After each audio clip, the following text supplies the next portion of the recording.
পিপি education চ্যানেলে আপনাকে স্বাগত। গুরুকুলে গুরু দ্রোণাচার্যকে অর্জুন ও অশ্বত্থামা ও দুর্যোধনের ঝগড়া থামাতে হতো প্রায়ই। অশ্বত্থামা দুর্যোধনের সঙ্গে মিত্রতা করেছিল, তাই অর্জুন ও দুর্যোধনের ঝগড়াতে অশ্বত্থামা সবসময় দুর্যোধনের পক্ষই নিত। গুরু দ্রোণ অর্জুনকে একটু বেশি ভালোবাসতো, তাই নিয়ে দুর্যোধন সবসময় অশ্বত্থামাকে, গুরুদেব তোমার পিতা, অথচ তোমার থেকে অর্জুনকে গুরুদেব বেশি ভালোবাসে। তুমি পুত্র হয়েও তার কাছে যেন মূল্যহীন। অর্জুনকে সবসময় সব কিছুতে বেশি মূল্য দেয়। আর এই সমস্ত কথা যতই অশ্বত্থামা শুনতো, ততই তার মধ্যে ক্রোধ বাসা বাঁধত। আর সেটা দেখে দুর্যোধন খুব খুশি হতো আর অট্টহাসি হাসতো। ভিডিওটি শুরু করার পূর্বে আমার একটাই অনুরোধ, আমার এই ক্ষুদ্র প্রয়াসকে মূল্য দিতে চ্যানেলটিকে সাবস্ক্রাইব করবেন, লাইক দেবেন। দুর্যোধন অশ্বত্থামাকে বলেন, অর্জুনের মধ্যে এমন কী গুণ আছে যে গুরুদেব তোমার থেকেও অর্জুনকে বেশি মূল্য দেয়, বেশি ভালোবাসে? তোমার মধ্যে কোন গুণ নেই যা অর্জুনের মধ্যে আছে? তুমি গুরুদেবের কাছে জানতে চাইছো না কেন? গুরুদেব কেন তোমার থেকে বেশি অর্জুনকে ভালোবাসে? অশ্বত্থামার মনে পিতার প্রতি ক্ষোভ ক্রমাগত সঞ্চিত হতে থাকে। সেই সঞ্চয় থেকে একদিন অশ্বত্থামা খুবই মন খারাপ করে গুরুকুলে দাঁড়িয়ে থাকে একান্তে। আর সেটা গুরুদেবের চোখে পড়ে, অর্থাৎ দ্রোণাচার্যের চোখে পড়ে। পুত্রের এইরকম হীন দশা দেখে দ্রোণাচার্য আর চুপ থাকতে পারে না। সে হঠাৎ অশ্বত্থামার কাছে গিয়ে জানতে চায় যে তার এইরকম মনোদুঃখের কারণ কি। তখন অশ্বত্থামা তাকে বলেন, অর্জুনের ন্যায় দুর্যোধনরা শত ভাই, পঞ্চ পাণ্ডব এবং আমিও তোমার শিষ্য, অথচ অর্জুনের প্রতি কিসের এত দুর্বলতা তোমার পিতা? কেনই বা তুমি অর্জুনকে এত বেশি ভালোবাসো? কেন বা অর্জুনকে তুমি আমাদের থেকে অনেক বেশি শিক্ষা দান করে থাকো? কেন বা অর্জুনকে সবসময় সব কিছুতে নিজের কাছে কাছে রাখার চেষ্টা করো? কি কারণেই তোমার এই পক্ষপাতিত্ব? কেন অর্জুন বেশি শিক্ষা লাভ করবে তোমার কাছ থেকে? কেনই বা দুর্যোধনরা শত ভাই তোমার থেকে পক্ষপাতিত্ব পাবে? কেন আমি ব্রহ্মাস্ত্র পাবো না? ইত্যাদি নানা প্রশ্ন অশ্বত্থামা গুরু দ্রোণকে করতে থাকে। আর দুর্যোধন পাশ থেকে আর চোখে সেসব দেখতে থাকেন আর মনে মনে খুব খুশি হতে থাকে। গুরু দ্রোণাচার্য পুত্রের মনের এহেন পরিবর্তন বা পুত্রের কাছ থেকে পাওয়া এহেন আচরণের কারণ বুঝতে তার আর দেরি হয় না। সে বুঝতে পারে দুর্যোধন তার মনে বিষ ঢেলেছে এবং সেই বিষেই তার পুত্র তার দিকে আঙুল তুলছে এবং তাকে অভিযুক্ত করছে এবং তাকে নানাভাবে অপদস্থ করার চেষ্টা করছে। আজ তোমার এই পক্ষপাতিত্বের কারণে কৌরবরা গুরুকুল ত্যাগ করতে চাইছে। তুমি কেন এই পক্ষপাতিত্ব করো পিতা? তখন গুরু দ্রোণ স্নেহের সঙ্গে পুত্রকে কাছে টেনে বলেন, ঠিক আছে, তোমার সব প্রশ্নের উত্তর আমি কাল সকালে দিয়ে দেব। তুমি কালকের কৌরবদের সবাইকে ডেকে নিয়ে গঙ্গার ধারে যাবে। আমি সেখানে জল ছুঁয়ে পক্ষপাতিত্ব না করার প্রতিজ্ঞা করব। তুমিও সেখানে উপস্থিত থাকবে। অশ্বত্থামা বলেন, তাই যেন হয় পিতা। আমি দুর্যোধনের ন্যায় মিত্রকে কিছুতেই হারাতে চাই না। দুর্যোধন আর তার ভ্রাতারা দূর থেকে সবকিছু শোনেন আর অশ্বত্থামা বারবার দ্রোণাচার্যের কাছে কৈফিয়ত চাইতে থাকেন। তারপরে খুশি মনে তারা পরদিন সকালে যাওয়ার জন্য প্রস্তুত হন। আর গুরু দ্রোণাচার্য একটি কৌশল অবলম্বন করেন সবকিছু প্রমাণ করে দেওয়ার জন্য।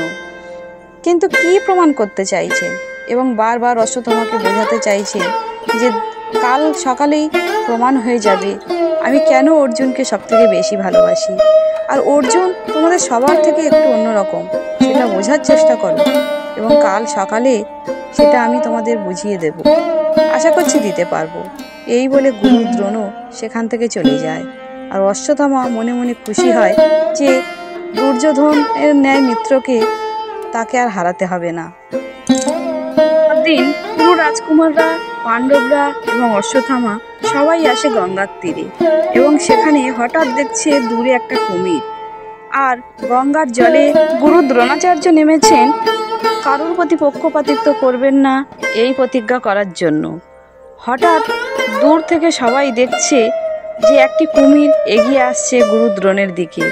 সবাই তো দৌড়দৌড়ি করছে এবং তাড়াতাড়ি করে দলবদ্ধভাবে সবাই তীরের কাছাকাছি এসে গুরুকে জানাতে চাইছে যে দূরে একটা কুমির, গুরু যেন খুব সাবধানে থাকে।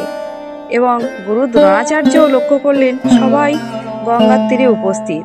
তারপরে গুরু একটু আনমনা ও অন্যমনস্ক হয়ে স্তোত্র করছিলেন। হঠাৎ একটা কুমির এসে গুরু দ্রোণাচার্যকে আক্রমণ করতে যাচ্ছে। এটা দেখে সবাই তো তীরের উপরে দৌড়দৌড়ি করছে, চিৎকার করে বলছে, গুরুদেব, কুমির কুমির। দ্রোণাচার্য কুমিরের দ্বারা আহত হওয়ার ভান করে দেখতে চাইলেন যে তার শিষ্যরা তার জন্য কি করে। গঙ্গার তীর থেকে কেউ পাথর ছুটছে, কেউ বা গাছের ডাল ছুটছে, আর দুর্যোধন সে তো বারবার চিৎকার করে বলছে, ভীম, গদা আনো, লাঠি আনো। আর দূরে অর্জুন ছিল বনের মধ্যে, সেও মনে করে যে কিসের একটা চিৎকার হচ্ছে দেখি তো। এই ভেবে সে ছুটে আসে সেখানে। ছুটে আসার পরে যখন সে দেখে যে গুরু দ্রোণাচার্যকে কুমিরে ধরেছে, তখন সে আর এক মুহূর্ত দেরি করে না, ঝাঁপ দেয় গঙ্গা নদীতে এবং গুরুকে বাঁচানোর জন্য সে ছুটে যায়। এবং সাঁতরে সাঁতরে সে গুরুর কাছে যায় এবং কুমিরের দুটি মুখ সে একটি লাঠি দিয়ে আটকে দেয়, যাতে গুরু দ্রোণাচার্যকে কুমির কোনোভাবেই টেনে নিয়ে না যেতে পারে। আর সেটা দেখে দুর্যোধন অশ্বত্থামাকে বলেন যে, গুরু দ্রোণাচার্য তোমার পিতা, অথচ তুমি এরকম তীরের উপরে দাঁড়িয়ে থাকলে সেটা ভালো দেখায় না। ওদিকে দেখো, অর্জুন গুরুদেবের ভালোবাসা পাওয়ার জন্য সঙ্গে সঙ্গে জলে ঝাঁপ দিয়েছে। আর সে কথা শোনার পরে অশ্বত্থামার মনেও কেমন একটা অন্যরকম অনুভূতি হয় এবং সে ভাবে যে তার পিতা, অথচ সে নিজে না নেমে তীরের উপর দাঁড়িয়ে রয়েছে। আর অর্জুন সে গুরুদেবকে বাঁচানোর জন্য নিজের প্রাণ তুচ্ছ করে জলে ঝাঁপ দিয়েছে। এই ব্যাপারটা তার ভালো লাগেনি, তাই পিতার বাৎসল্য থেকে সে যাতে বঞ্চিত না হয় সেই জন্য সেও দুর্যোধনের কথায় গঙ্গাতে নেমে পড়ে পিতাকে বাঁচানোর জন্য। তারপর দূর থেকে দ্রোণাচার্য সেই সমস্ত কিছু দেখার পরে এবং পরে তীরে উঠে এসে হাসি মুখে সবাইকে বলেন যে, দেখো অর্জুনকে কেন আমি বেশি ভালোবাসি।